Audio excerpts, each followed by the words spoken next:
পৃথিবীতে কোন মানুষ এইভাবে মানুষ মারতে পারে?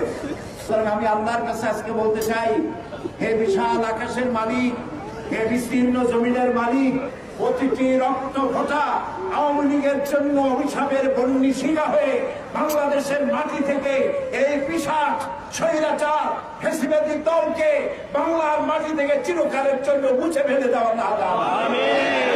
প্রত্যেকটি রক্ত ফোঁটার বদলায় এই বাংলাদেশের দেশপ্রেমিক ইসলামী মূল্যবোধে বিশ্বাসী সরকারকে আগামী নির্বাচনে তুমি প্রতিষ্ঠিত করে দাও। আল্লাহ, তুমি দয়া করে এই দোয়া তুমি কবুল করে দাও। আমি আর বক্তৃতা রাখতে পারছি না।